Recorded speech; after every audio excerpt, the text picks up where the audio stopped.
আমার রক্তের কেউ না, একদিনের পরিচয়। তবে সত্যিই মনে হয়েছিল ওনারা আমার রক্তের সম্পর্কের কেউ।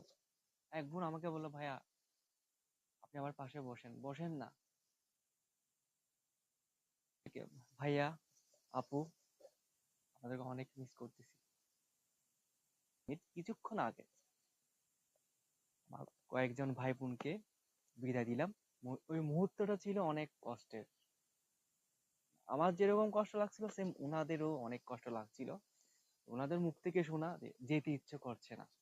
আসলে রক্তের সম্পর্কে যারা আছে তারা দূরে সরে যাচ্ছে, আর যারা পর তারা আপন হচ্ছে কেন? এই উত্তর আমার কাছে জানা নেই। রাতের দিকে এখানে আসেন, আসার পর ওনাদেরকে চা খাওয়ালাম, রাতে ডিনার করালাম। তারপর শুরু হলো গল্প। সবাই একসাথে বসলাম এই প্লেসে, ঠিক এই জায়গায় সবাই একসাথে বসে অনেক গল্প করলাম। আমার জীবন কাহিনী ওনাদেরকে শেয়ার করলাম। সবকিছু খুব অল্প সময়ে শেয়ার করলাম, প্লাস খুব অল্প সময়ে তারা আমাকে আপন করে নিল। কালকের ওই মুহূর্ত গুলা ভুলতে পারছি না। আর গতকালের রাতটা ছিল অন্যরকম ভাই।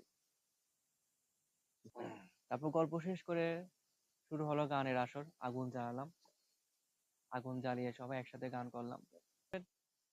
ভাই আপু আপনাদের সাথে যোগাযোগ হবে, আমার জন্য দোয়া করবেন। আর আপনাদের জন্য অনেক অনেক দোয়া রইলো। আসসালামু আলাইকুম।